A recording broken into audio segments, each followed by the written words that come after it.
आज हम लोग मेरे बिना तुम प्रभु कविता के भावार्थ और उसके क्वेश्चन आंसर को जानेंगे। तो सबसे पहले जानते हैं कि मेरे बिना तुम प्रभु के लेखक रेनर मारिया रिल्के हैं, जिनका जन्म 4 दिसंबर 1875 ईस्वी प्राग ऑस्ट्रिया, जो कि अब जर्मनी में है, हुआ है। इनकी मृत्यु 29 दिसंबर 1936 ईस्वी में हुई थी। ये जो रेनर मारिया रिल्के हैं, जिनकी मृत्यु 29 दिसंबर 1936 ईस्वी, पिता जो थे वो थे जोसेफ रिल्के और माता का नाम सोफिया था। माता जो थे इनके माता का नाम सोफिया। इनकी शिक्षा दीक्षा अनेक बाधाओं को पार करते हुई ये बहुत क्या है कि बाधा की समस्या को पार करते हुए अपने पढ़ाई लिखाई की है। इन्होंने प्रयाग एवं म्यूकिनियस विश्वविद्यालय में शिक्षा पाए। ये संगीत, सिनेमा आदि में इनकी गहरी पैठ है। इनकी अच्छी नॉलेज है संगीत में, सिनेमा में, ये सब में। इनकी प्रमुख रचना में प्रमुख कविता संलग्न कौन है? तो life and songs, Lawrence sacrifice, advantage आदि, ये सब इनका कविता जो है संकलन है। कहानी संग्रह की बात करते हैं तो टेल्स ऑफ ऑलमाइटी इनकी कहानी संग्रह है। उपन्यास की बात करते हैं तो द नोटबुक ऑफ मॉर्टल ऑडियंस जो है इनकी उपन्यास है। तो कवि जो है इस शिक्षा कविता के माध्यम से क्या बताना चाहते हैं? तो प्रस्तुत कविता मेरे बिना तुम प्रभु जो है वो धर्मवीर भारती के द्वारा, किसके द्वारा? तो धर्मवीर भारती के द्वारा हिंदी भाषा में अनुवादित जर्मन कविता है। ये जो था मेरे बिना तुम प्रभु जर्मन कविता है, इसे हिंदी भाषा में कन्वर्ट किए हैं, जिनका नाम है धर्मवीर भारती। क्या? धर्मवीर भारती। कवि का मानना है, जो कवि हैं उनको मानना है कि बिना भक्त के भगवान भी एकांकी और निरुपाय है। बिना भक्त के भगवान भी कोई अति नहीं है, एकांकी और निरुपाय हैं। उनका अस्तित्व जो है भक्त की सत्ता पर निर्भर करता है। जो भगवान है, भगवान का अस्तित्व भक्त की सत्ता पर निर्भर करता है। और भक्त और भगवान जो है दोनों जो हैं एक दूसरे पर निर्भर है। भक्त और भगवान दोनों जो हैं एक दूसरे पर निर्भर है। तो इस कविता में हम लोग को यही पढ़ना है। तो सबसे पहले इस कविता के जो है पैराग्राफ को जानते हैं, उसके भावार्थ को। तो पहला है कि जब मेरा अस्तित्व न रहेगा प्रभु तब तुम क्या करोगे? जब मैं तुम्हारा जलपात टूटकर बिखर जाऊंगा, जब मैं तुम्हारी मदिरा सूख जाऊंगा या स्वाधीन हो जाऊंगा, मैं तुम्हारे भेष में हूँ, तुम्हारी वृत्ति हूँ, मुझे खोकर तुम अपना अर्थ खो बैठोगे। ये जो लिखा गया है इसके माध्यम से कवि क्या बताते हैं कि हे प्रभु, जब मैं नहीं रहूँगा तो तुम्हारा क्या होगा? तुम क्या करोगे? मैं ही तुम्हारा जल पात्र हूँ जिससे तुम पानी पीते हो। अगर टूट गया तो क्या? जिससे नशा होता है वो मेरे द्वारा प्राप्त मदिरा सूख जाएगी। मेरे द्वारा प्राप्त मदिरा भी क्या हो जाएगी? सूख जाएगी एवं स्वादहीन हो जाएगी। एवं क्या हो जाएगी? स्वादहीन हो जाएगी। तो वास्तव में मैं ही तुम्हारा आवरण हूँ, वृत्ति हूँ, जो भी हूँ रियल में मैं हूँ। अगर नहीं रहा तो तुम्हारी महत्ता भी क्या हो जाएगी? समाप्त हो जाएगी। दूसरा है कि मेरे बिना तुम गृहहीन निर्वासिन होंगे, स्वागत विहीन मैं तुम्हारी पादुका हूँ। मेरे बिना तुम्हारे चरणों के छाले पड़ जाएंगे, वो भटकते लहूलुहान।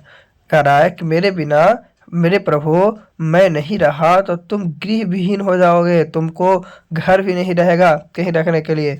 कौन करेगा तुम्हारी पूजा अर्चना? कौन करेगा तुम्हारी पूजा अर्चना? वास्तव में मैं ही तुम्हारी पादुका हूँ। वास्तव में मैं जो हूँ वही तुम्हारी पादुका हूँ, जिसके सहारे जहाँ जाता हूँ तुम जाते हो, अन्यथा तुम भटकोगे।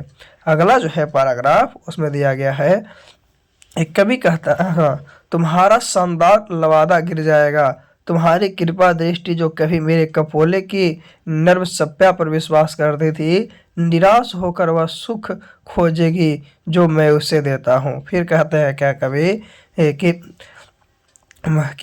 मुझसे ही तुम्हारी शोभा है। अगर हम हैं तो ही आपकी शोभा है। मेरे बिना किस पर कृपा करोगे? अगर हम नहीं रहेंगे तो किस पर कृपा करोगे? कृपा करने पर सुख कौन होगा? कृपा अगर करिएगा तो सुख कौन होगा? मेरे बिना तुम्हारा सुख साधन विलुप्त हो जाएगा। अगर हम ही नहीं रहे तो हमारे द्वारा दिया जाने वाला जितने भी सुख साधन है वो विलुप्त हो जाएंगे। और जो मैं तुम्हें देता हूँ वही सुख सुविधा जो मैं तुम्हें देता हूँ। तो इस कविता के माध्यम से कवि यही कहना चाहते हैं कि अगर भक्त नहीं है तो भगवान कभी भी नहीं रह सकते हैं। यानी कि भगवान को रहने के लिए भक्त का होना ज़रूरी है। अगर भक्त ही नहीं रहेगा तो उनकी अपेक्षा करने वाले कोई भी नहीं है। चलिए, हम लोग 3 पैराग्राफ को जान चुके हैं।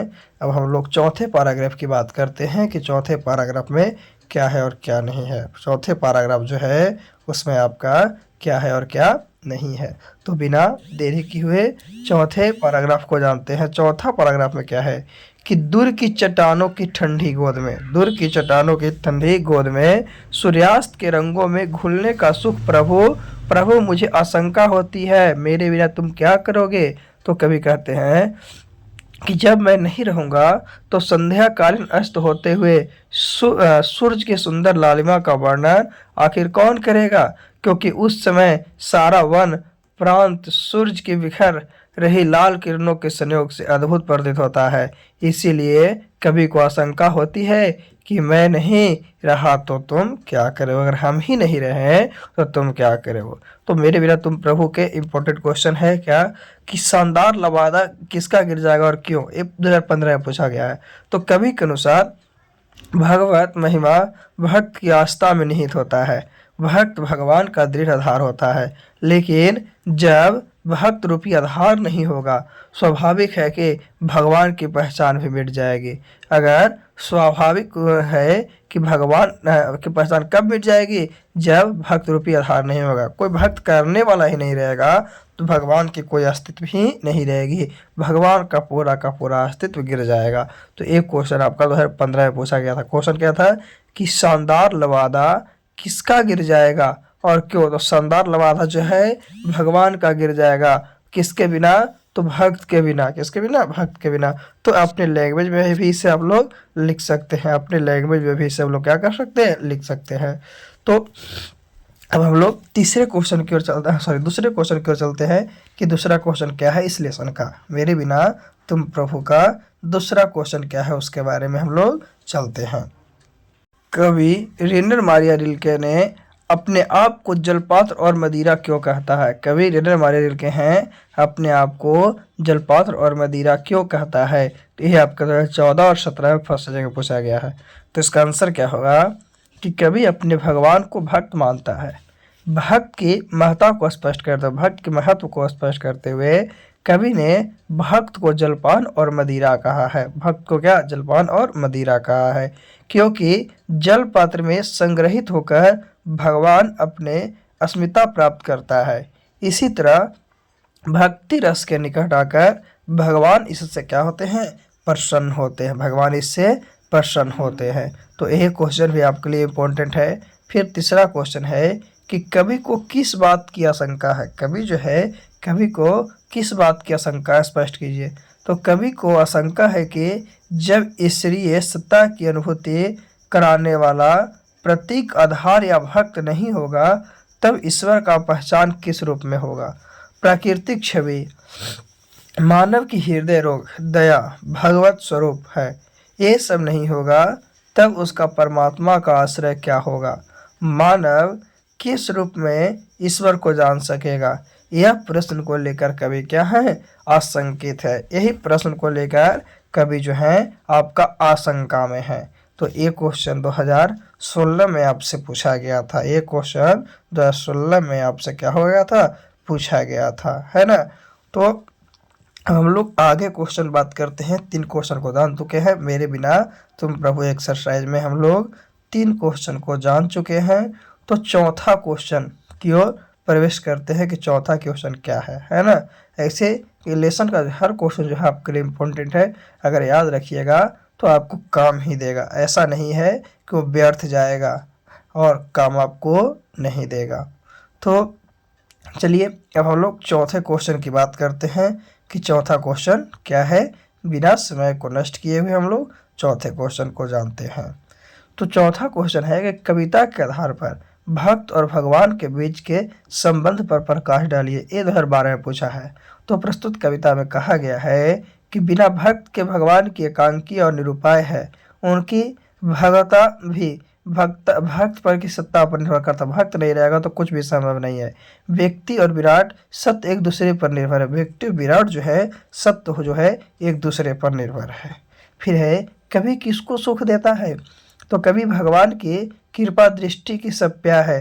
कभी को नरम कपोलो, जब भगवान की कृपा दृष्टि विश्राम लेती है तब भगवान को सुख मिलता है, आनंद मिलता है। अर्थात भक्त भगवान की कृपा पात्र होता है और भक्त रूपी पात्र से भगवान भी क्या होते हैं, सुखी होते हैं। भक्त के माध्यम से भगवान भी क्या होते हैं, सुखी होते हैं। तो आज का टॉपिक यही था, मेरे बिना तुम प्रभु, जिसके क्वेश्चन आंसर इसके भावार्थ को जाने हैं। तो अगले वीडियो में हम लोग कोई वीडियो के साथ पुनः मिलते हैं। आज के लिए इतना ही काफ़ी है, तो आज हम लोग इतना ही तक रहने देते हैं।